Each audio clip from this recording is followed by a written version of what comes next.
Okay lang yung pwesto niya. Naka-angle. Naka-angle siya. Sige. Dito sa Psalm chapter 105, verse 1 to 3 and 21. Yan.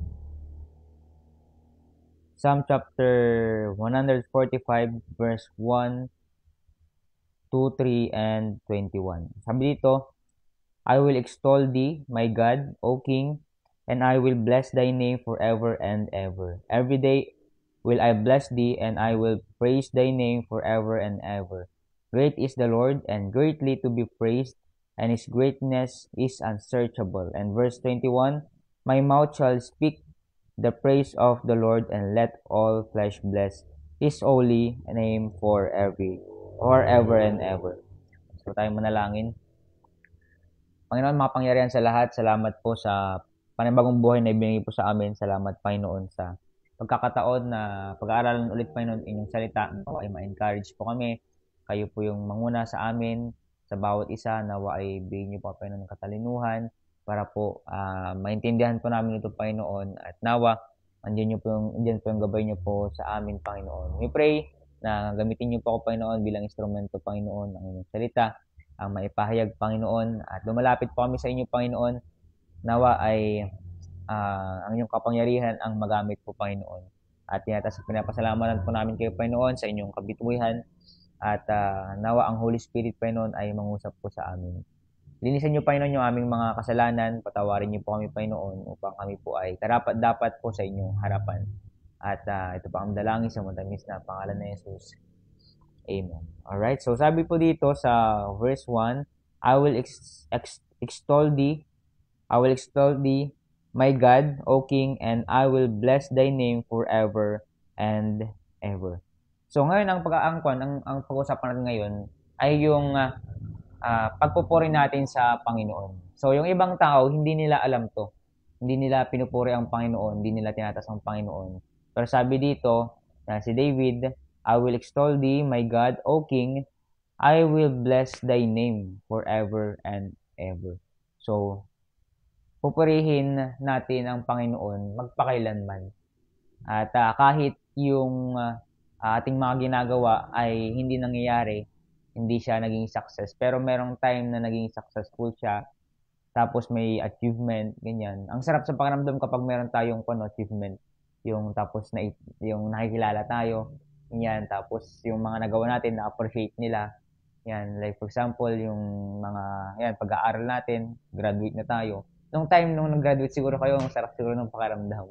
'Di ba? Yung, oh, congratulations, ganyan. Tapos siguro pag cum laude ka pa, sobrang sarap sa pakiramdam. Cum laude ba kayo nung time? Hindi. Pero merong honor. Wala, kapasa lang. Kapasa. At least kahit pa paano, meron ng nakapagtapos, di ba? May degree siya. At sobrang sarap sa pakiramdam. Pero yung dapat doon, yung naitataas pa rin yung Panginoon. Kasi ang Diyos yung nagbibigay ng lakas tsaka wisdom. Naalala ko rin dati sabi ni Sir Joshua yung parang sobrang hirap, umiyak na, 'di ba? Umiyak ka na dahil parang merong time na hindi na matapos or hindi masagutan. Yan ang hirap ganyan. Pero dahil nga lumapit sa Panginoon, nagpray, andun yung gawa ng Panginoon, andun yung kapangyarihan niya. After that, merong pagtitiis, merong hirap. After that, nakapagtapos, di ba? Kasi nga, andun yung kapangyarihan ng Panginoon. Kapag tayo ay sinasama natin ng Panginoon sa buhay natin, mas lalong gumagawa yung kapangyarihan ng Panginoon. At after that, kapag nangyari yun, hindi yung sarili natin yung maitaas. Ang sinasabi dito ay, I will bless thy name forever and ever. Yan. Sa lahat ng pagkakataon, ang Diyos yung ating pupurihin. Siya yung maitaas. And then sabi dito, every day will I bless thee, and I will praise thy name forever and ever. And then sabi dito sa Psalm chapter 30 verse 1. Yan. Sabi dito sa Psalm chapter 30 verse 1. Yan. So, kung makita nyo, pakibasa na lang. Yan. Sabi dito sa Psalm chapter 30 verse 1.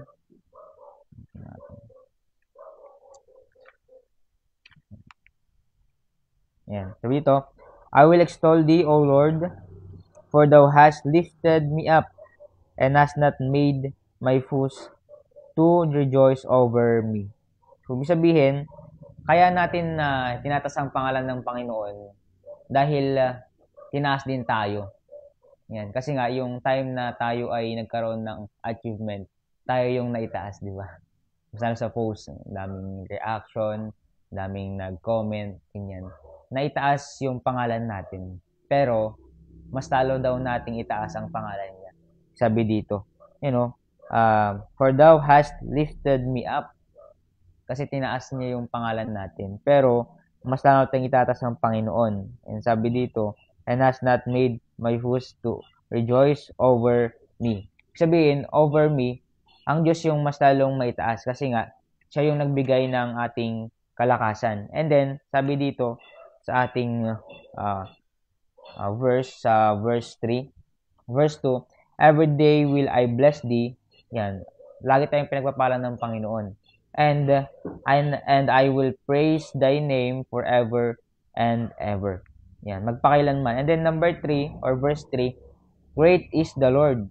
Yan. So, ang Panginoon ay great and greatly to be praised. And His greatness is unsearchable. So, yung kapangyarihan ng Panginoon, yung pagiging great niya is unsearchable. Hindi natin mahanap yung ganong kapangyarihan. May nahanap ba na ba tayo na ang Diyos may nagbibigay ng wisdom, ng tamang pag-iisip, tamang ugali? Di ba? Wala. Hindi natin mahanap sa ibang tao. Meron siguro yung mga iba, yung mga matalino, yung mga pangyarihan. Sabi natin, kasi yung power, yung sa yung pagiging mayor ka, presidente ka, magaling, matalino, ganun. Siguro, andun na lahat. Pero, meron pa rin siyang, meron pa rin siyang yung kahinaan sa buhay. Magaling siya lahat. Pero kapag titingnan natin yung isang tao, meron pa lang. Like for example, matangkad na sa basketball, sa NBA. Matangkad na, tapos mabilis pa. Di ba karami kasi pag maliit, mas mabilis. Kasi nga maliit siya, mabilis. Meron times sa NBA, matangkad na, mabilis pa. Yan. Tapos, siya ay nagdadunk. Yan. Parang naisip natin, lahat andun na. Pero yung wala sa kanya, yung pangmalayuan na pag-shoot, 'di ba? 'Yun yung wala sa kanya. Akala natin andun na. Yun pala kapag sa mga 3-point line na hindi na siya makapag-shoot. Yung mga ganung pagkakataon na hindi na siya yung kala natin andun na lahat. Pero ang Diyos kayang-kaya niya. Kaya nga sabi nga sa na kapag gusto natin gawin or kayang-kaya nating lahat, sabi dun sa Philippians 4:13, I can do all things through Christ which strengtheneth me. Sabihin, kaya natin gawin. Adjustable tayo. Kapag kaya natin gawin lahat, ang ganda. Pero hindi natin kaya yun kapag walang Panginoon. Kasi nga, I can do all things through Christ. Kasi kung walang Panginoon, I can do all things.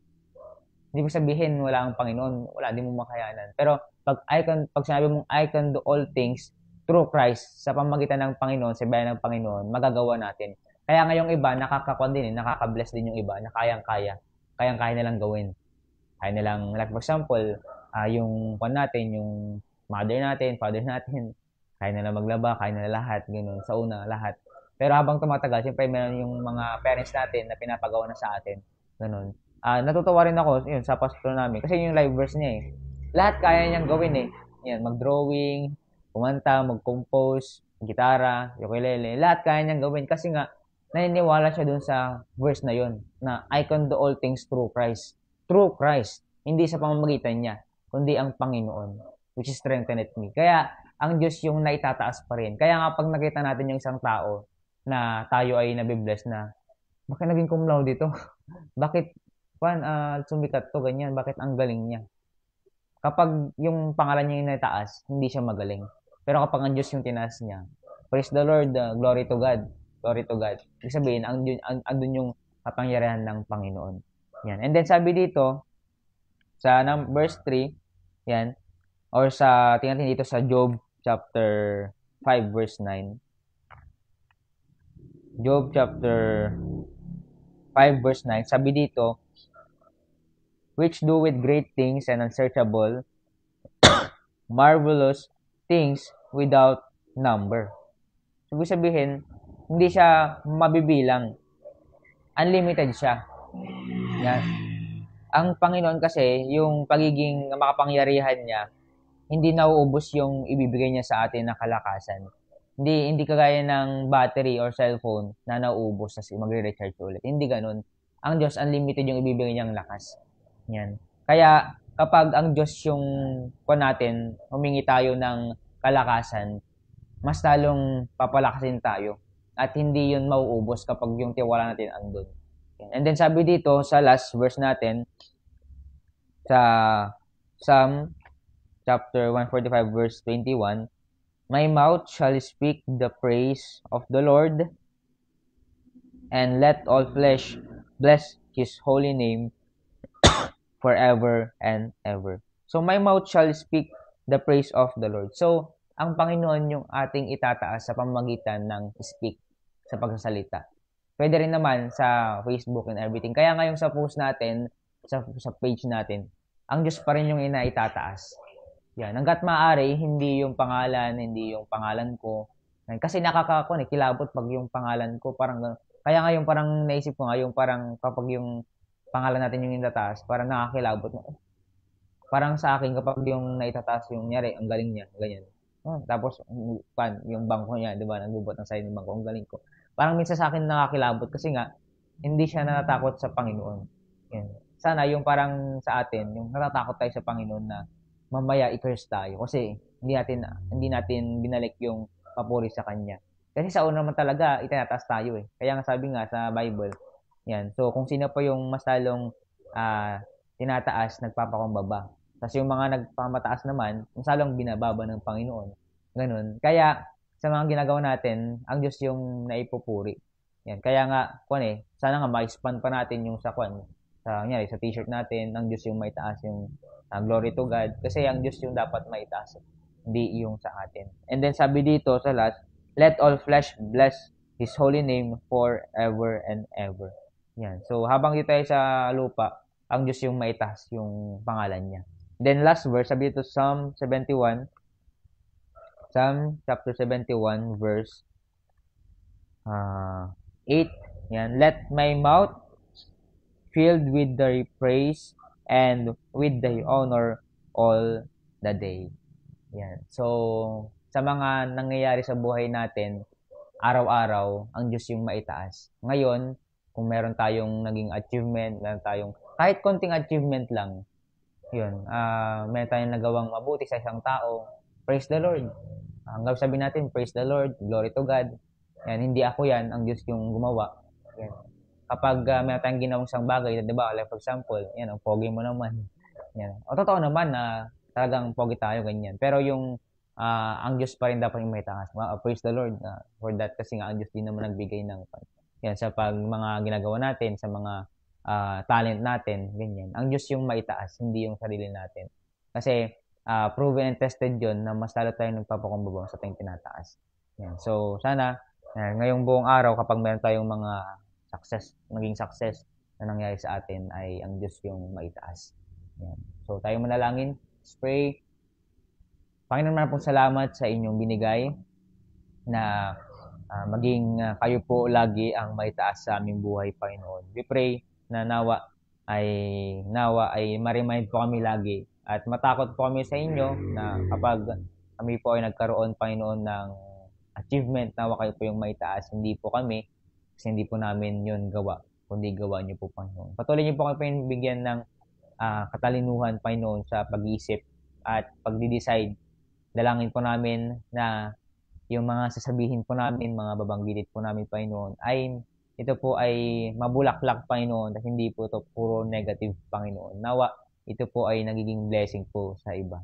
At we pray, salamat, Panginoon, na andyan po sila lagi, sila Ma'am Raquel, sila Sir Dave and Sir Joshua. Nawa kayo po yung patuloy na tulungan niyo po sila na maging malakas spiritually and physically, Panginoon, good health, Panginoon. We pray, Panginoon, na kami po ay magtulungan sa bawat isa. Nawa ay yung team namin ay salong maging solid, Panginoon, sa inyong biyaya lamang, Panginoon. Hindi po namin kayang makipag-fellowship sa isa't isa, Panginoon, kasi hindi po kami magkadugo. Pero naniniwala po kami, Panginoon, kapag kayo po yung naitataas, kayo po yung sentro ng aming buhay, kami po ay magbibuild ng aming relationship. Nawa, Panginoon, yung mga gagawin po namin ay kayo po yung maitaas. Mga family po namin, ingatan niyo po, Panginoon, mga plano po namin maghapon, mga goal po namin ngayon. Nawa ay mangyari ho, Panginoon, sa iyong biyaya, Panginoon. Lumalapit po kami, Panginoon, na nawa ay masala niyo po kaming bigyan, Panginoon, ng maging pleasing po kami, Panginoon. Lagi po kami nagpi-please, Panginoon, sa ibang tao and everything. Na, Panginoon, maging mabuti po kaming Kristiyano, maging mabuti po kaming tao, Panginoon, at kayo po yung manguna, Panginoon, sa aming mga gagawin pa po, Panginoon. Salamat, Panginoon. Kayo po yung manguna, Panginoon, sa amin.